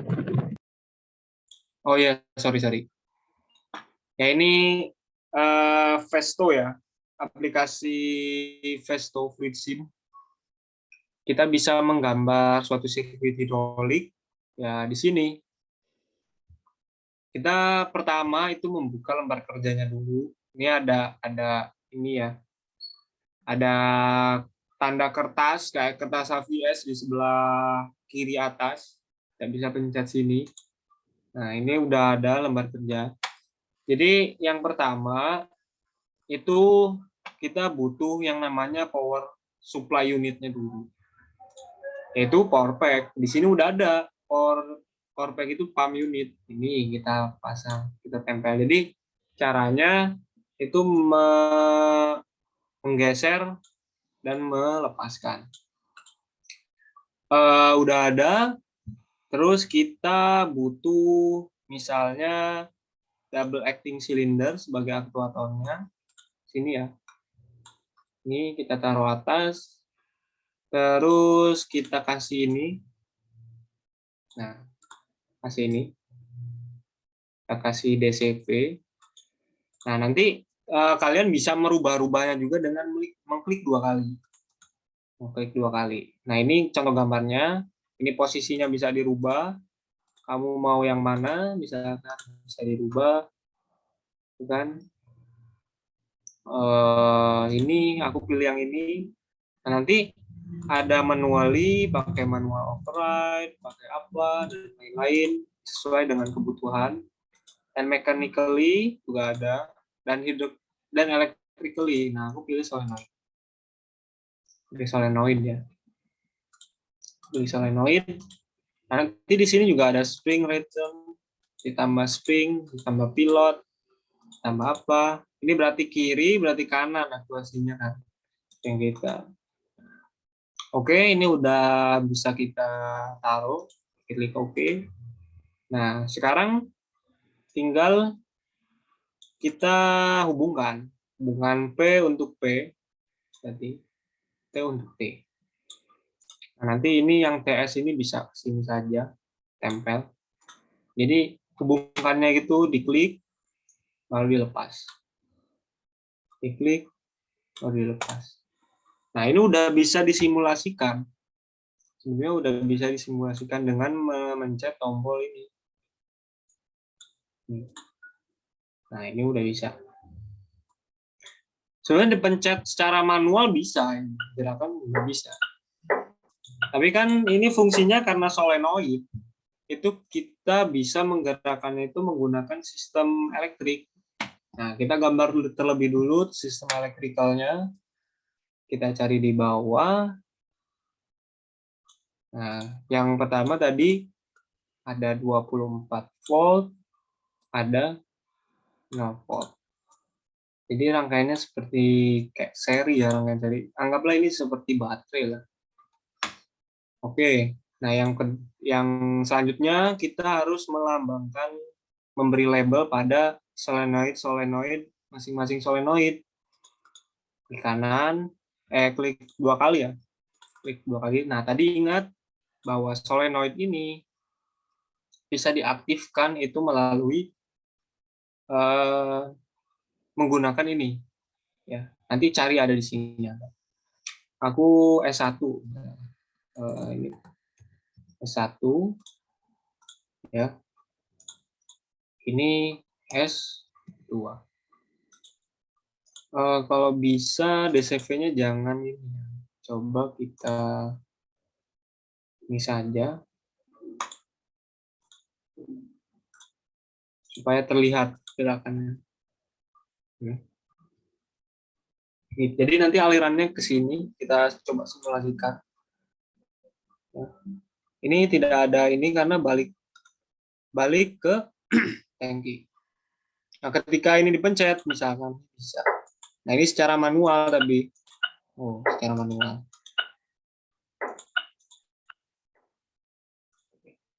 Nah, kita tadi tujuannya untuk merakit suatu sirkuit elektriknya, maka yang pertama kita butuh suatu ini valve solenoid.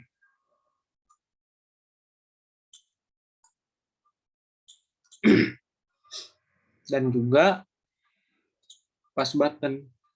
Misalkan ini ya. Ini kita taruh.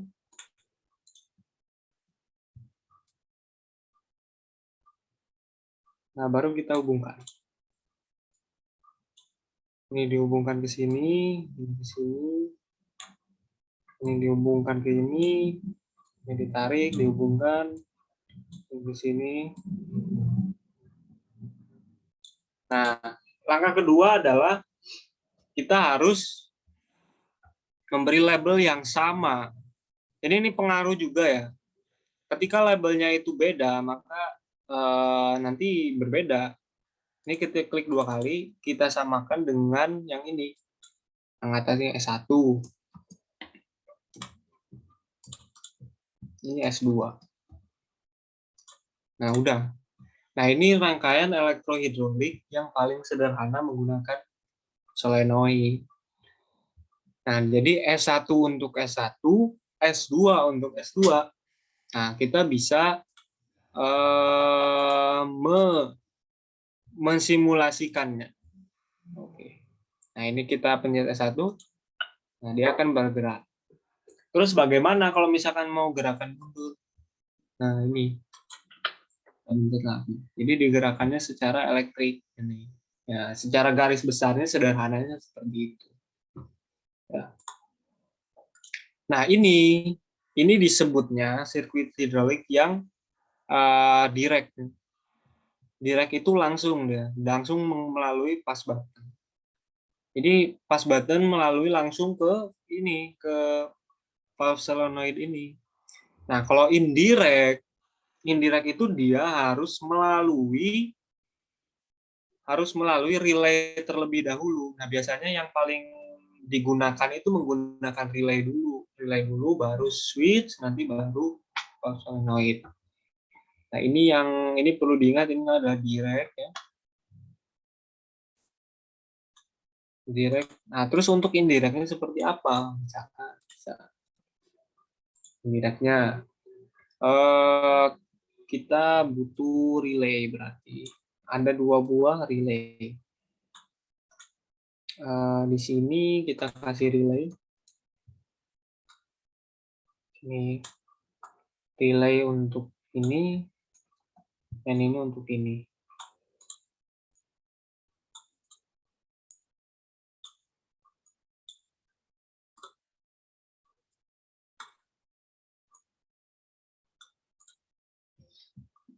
Nah, ketika pakai relay itu berarti kita harus menggunakan switch ini.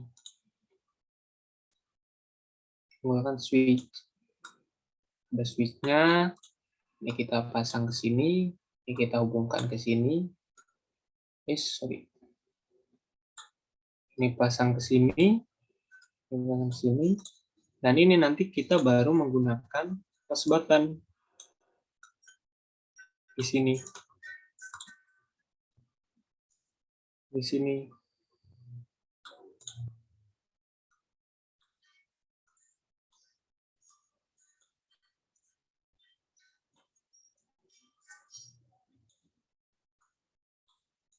Oke. Nah, perlu diingat kembali, relay berkorespondensi dengan switch ini, electrical circuit ini, komponennya yang ini, yang 3 ini. Bisa normally open kontak, normally close kontak, dan changeover kontak. Nah, ini kita bisa labelnya harus sama. Kalau misalkan ini K1, ini korespondensinya dengan ini, oh ini ada di sini. Di yang poin 3 ini. Nah, ini juga kita harus K1. Berarti. Nah, ini K2. Nah, ini harus K2. Nah, ini rangkaian indirect dari sistem elektrikal untuk elektrohidrolik. Ini kita udah bisa mensimulasikan. Nah, ini kita pencet. Ini maju, ini kita mundur. Nah, aku mau menjelaskan secara bertahap. Misalkan, ini kita kalau misalnya step by step ini, step by step begini. Nah, ini aku pencet untuk K1. K1 berarti mengaktifkan apa? K1 mengaktifkan K1. Ketika ini tutup, kasih S1, bergerak. Nah, ini kita ini lagi. Nah, ini sudah terhubung. K1 relay K1 aktif. Maka selanjutnya pasti switch K1 aktif. Dan S1 valve solenoid ini akan aktif. Ketika ini aktif, pasti solenoidnya yang ini akan aktif. Maka akan bergerak ke kanan. Dan terus silindernya akan maju. Nah, seperti itu. Sama seperti ini juga. Ketika K2, aku pencet, ini terhubung, K2 aktif, pasti K2-nya juga aktif. Nah, K2 aktif, S2 valve solenoidnya aktif, akan menggeser katup DC ke kiri. Maka solenoidnya akan mundur. Barangkali gitu untuk penjelasan dari elektrohidrolik. Ya, mungkin kalau misalkan capaian materinya ya karena ngebut ya kalau misalkan. Jadi menjelaskan katup-katup komponennya sampai elektrohidrolik dalam satu waktu ya seperti tadi ya, mungkin mohon maaf aja kalau misalkan cara penyampaianku itu kurang apa ya, kurang dipahami ya, mungkin kesalahan dari saya sendiri. Mungkin barangkali ada yang mau bertanya, mungkin boleh. Ya istilahnya ada yang kebingungan, Silakan.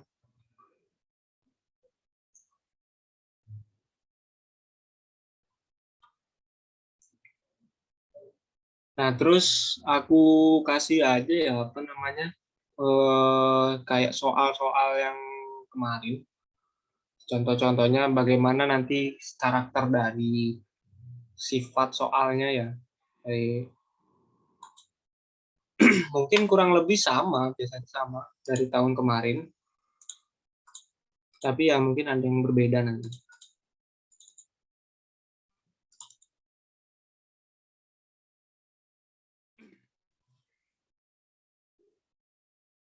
Saka UAS UAS ya, misalkan UAS.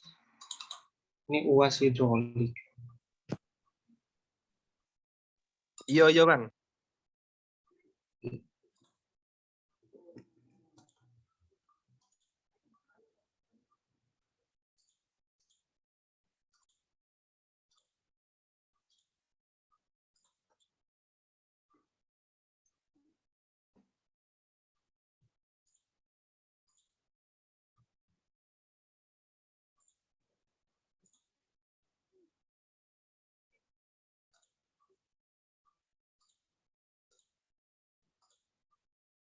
Ini untuk soal hidrolik dulu ya. Nah, tahun lalu aku hidrolik itu ujiannya kayak gini. Nah, saranku, ini kan kita lihat karakter dari soalnya tersebut ini, oh dari mana sih ini bukunya? Ini kalau misalkan gambarnya seperti ini, aku yakin bahwa ini pasti dari buku Esposito. Jadi nanti diharapkan ya kalau misalkan lebih gampang kalian punya textbooknya, dibawa ke ruang ujian ya nggak apa-apa. Ini Esposito. Nah nanti kalian mungkin bisa untuk menjelaskan ini rangkaian langkah-langkah kerja tadi bagaimana gitu kan. Tuh kan misalkan apa yang terjadi pada silinder hidrolik bila tombol pas button E1 ditekan terus. Misal nih E1 E1 ini. Ini E1 ya. Ini E1 ketika ditekan terus seperti apa berarti? Ini nutup ditekan terus.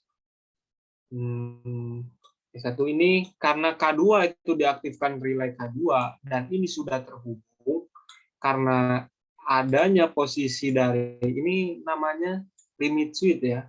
Kenapa bisa namanya limit switch? Karena simbolnya itu sama. Simbolnya sama atau labelnya itu sama dengan yang 1S1 ini. Jadi yang tadi aku jelaskan tadi untuk limit switch tadi, ketika di sini tombol switch-nya itu tertekan, misalnya nyundul si limit switch-nya itu, maka ini tertutup. Ketika posisi sini, ini tertutup, relay K2 itu aktif, K2 berarti untuk K2, ini tertutup, ya, dan K2 ini terbuka, ya, berarti ini terbuka ya K2-nya terbuka. Nah, sehingga untuk alirannya itu ini ke sini, ini melalui K3. Nah, K1 berarti untuk K1 kita mencari label yang sama. K1 berarti ini. Ini narik ke sini. Berarti ini K1 tertutup tadi kan. Nah, nanti mengaktifkan valve solenoid 1Y1. 1Y1 mana? Berarti ini. Ketika 1Y1 bergerak ke kanan, alirannya akan lurus ke atas, mengisi, maju. Nanti silindernya kalau misalkan sampai ke S2, itu akan menyundul limit switch 1S2. Ketika 1S2 itu tersundul, maka ini menutup. Misal 1S2 itu menutup, ini K3 akan aktif. K3 akan aktif, K3 untuk K3, berarti yang ini K3 ini akan nutup. Nah, nanti 1Y2-nya akan aktif. Ini akan bergerak ke kanan. Maka nanti silindernya dari sini dia akan mengisi ini, mundur kembali. Gitu. Jadi satu gerakan, satu pencetan itu ketika udah maju mentok, mundur lagi. Jadi dalam satu gerakan. Ini untuk soal yang kemarin. Nah, tolong Anda gambar lagi semua komponen hidrolik dan listrik yang ada pada sirkuit di atas dalam bentuk simbol dan sebutkan nama dan fungsi dari setiap komponen tersebut. Nah, mungkin tadi udah aku jelasin simbol-simbolnya, komponen-komponennya. Ya kalian kalau misalkan disuruh gambar lagi ya mungkin bisa digambar lagi dan jelaskan. Ya karakternya untuk soal UAS kemarin yang hidrolik itu seperti itu. Nah sekarang untuk yang pneumatik ya, karena untuk MN itu digabung menjadi pneumatik dan hidrolik. Kalau KE itu untuk angkatan 20 itu hanya hidrolik doang lagi. Nah, ini. Nah, diagram sistem kontrol elektropneumatik kita mengistilah relay control system dan programmable logic controller. Coba berikan dua perbedaan utama di sistem kontrol tersebut. Nah, jadi perbedaan utama antara pneumatik murni dan elektropneumatik ditinjau dari komponen-komponen sinyalnya. Jadi kan ada hidrolik murni, ada elektropneumatik. Pneumatik murni digerakkan secara manual, gitu kan. Elektropneumatik digerakkan secara sistem elektrik ya. Dan perbedaan-perbedaannya dia komponen-komponen untuk komponen untuk menggerakkan suatu pneumatik tersebut. Nah, sebutkan apa yang dimaksud dengan displacement work diagram dan untuk apa fungsinya ya. Tadi yang aku tunjukkan yang diagram-diagram gitu. Oke, coba ini lagi. Misal aku contoh share screen lagi.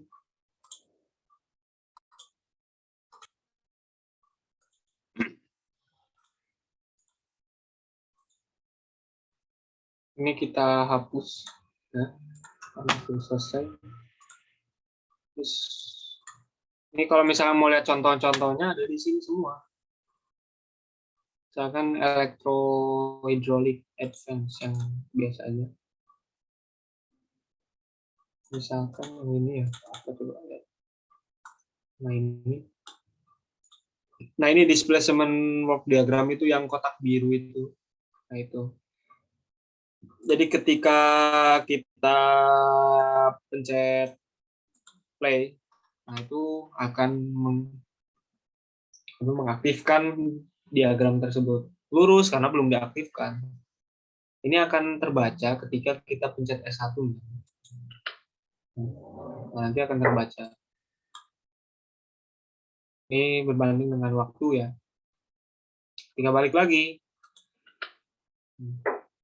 Dia akan ada gerakannya lagi. Fungsinya untuk melihat bahwa gerakan tersebut itu terhadap waktu itu perpindahannya berapa. Gitu. Dipencet lagi, nanti ada lagi. Dihasilkan, pilih lagi.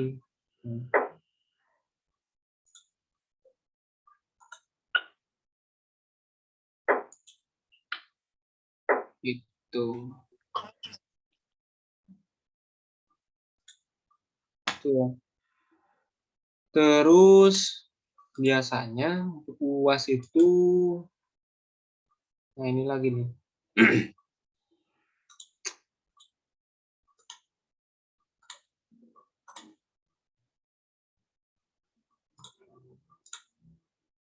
Nah ini DPDT apa tadi? DPDT berarti double pole, double throw. Nah, terus manual override pada kartu DCV untuk apa? Manual override itu untuk ketika sistem solenoidnya itu mati, kita bisa memencet DCV itu secara manual override. Terus changeover kontak itu untuk apa? Pada sirkuit listrik yang mulai self-flashing loop, jelaskan perbedaan dari arti dan maksud dominan on dan dominan off. Ini aku lupa ya artinya. Nanti mungkin bisa dicari ya. Nah, terus apa beda silinder 1A1 dengan 2A1 misalkan. Nah, ini silindernya. Jadi kita lihat di simbol-simbolnya. Nah, bedanya apa? Yang pertama, bedanya ini dengan ini, ya. Yang 1A1 itu menggunakan cushion, jadi ada cushionnya, silindernya. Lihat nih perbedaannya. Perbedaannya ini ada kayak menonjol gitu kan. Ini ada menonjol nih perbedaannya. Apa perbedaannya kan tadi? Nah, ini ada yang menonjol ini. Ini namanya cushion. Cushion apa ya kalau baca benar? Cushion. Nah, sementara di sini nggak ada cushionnya. Nah, itu digunakan untuk biasanya untuk menahan seperti brake. Jadi biar silinder hidroliknya itu tidak mentok menutupi katup port ini. Bisa jadi kan bisa menutupi ini ya. Nah, terus tadi perlu diingat ada garis panah yang menyilang gitu. Nah, berarti menandakan bahwa silinder hidrolik ini bisa diatur. Adjustable namanya. Dan ada seperti C ini, ada hitam, itu apa? Ada permanen magnetnya. Permanen magnetnya itu digunakan untuk proximity sensor 1B2. Nanti ketika yang ini terdeteksi di sini, nanti 1B2 itu aktif. Itu. Ini geser kanan kiri gitu. Nah, perbedaan yang ini yang 2A1 itu single acting cylinder with permanent magnet dan ada proximity sensor dan juga ada spring return. Nah, tandanya itu ada pegasnya itu seperti ini. Kayak gini, ada pegasnya. Jadi gaya retract-nya itu kembali karena dihasilkan oleh gaya pegas. Nah, 1B2 ini nih ada ininya tuh. Ada sensor ini menunjukkan sensor 1B2 untuk 1B2, 2B2. Kan 2B2. Itu. Terus soal yang selanjutnya berarti kalau S1 ditekan maka apa yang terjadi pada 1A1 dan 2A1. Ini ya, 1A1. 1A1. Ini nanti tuh ini kalau nggak salah disimulasikan itu maju, setelah maju ini maju juga, nanti dua-duanya balik bareng. Ini aku pernah ngevideoin, aku punya videonya udah ngejelasin. Sebutkan nama dan fungsi komponen 1B2, 1F2, 1F1. 1B2. Nih. Ini namanya proximity magnetic sensor. Magnetically proximity sensor. Terus 1F1, 1F1.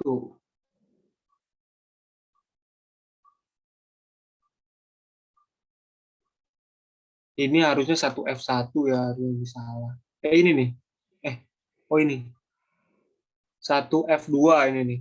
Nah, ini namanya flow control valve. Nah, ini 1F1 itu namanya DCV. DCV katup DCV 1, 2, 3, 4, 5/2 ya. 5/2 with solenoid, with pilot, and manual override. Nah, terus sebutkan metode aktuasi komponen 1F1, 2F1.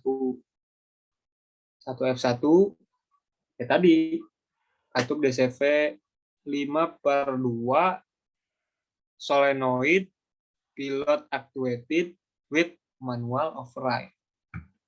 Yang manual override-nya solenoid, terus sama ada pilotnya. Jadi pilotnya itu digerakkan dengan menggunakan tekanan lagi, gas tekanan lagi. Nah, yang 2V1 Itu katup 3/2 solenoid pilot actuated with manual override with spring return. Karena ada spring pegas ini. Menamakannya seperti itu. Ya mungkin itu ya yang aku bisa jelaskan. Mungkin ya istilahnya aku sharing aja ke kalian, mungkin bisa bermanfaat untuk di lain hari. Semoga ya bermanfaat untuk teman-teman, dan mohon maaf apabila penyampaian pada kesempatan ini kurang dipahami karena mungkin kesalahan saya sendiri. Ya, saya kembalikan lagi ke ini ya, ke Mas Yusron mungkin, atau ada yang mau bertanya silakan. Yo, makasih Wan. Ya mungkin teman-teman ada pertanyaan untuk Mas Zakwan. Monggo.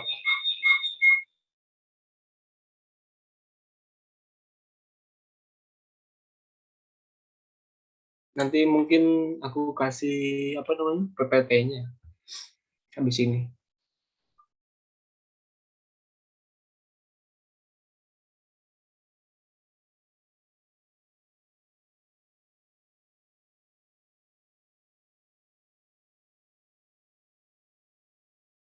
Ya mungkin kalau misalkan nggak ada, aku cukupkan aja ya. Jam 10 pas. Nanti kalau misalkan ada yang mau bertanya, aku terbuka, mungkin bisa menanyakan melalui chat juga, nggak apa-apa ya, mau WA juga. Ya gitu ya, Sron ya. Yo, siap. Iya, Ya mungkin ditutup saja ya. oke. Ya, terima kasih teman-teman atas kehadirannya dan terima kasih untuk Mas Zakwan yang telah memberikan ilmunya. Ya, sama-sama. Semoga bermanfaat. Silahkan untuk live. Silakan teman-teman. Oke. Makasih Ya. ya, kawan. Terima kasih Mas Zakwan. Suwun, Wan.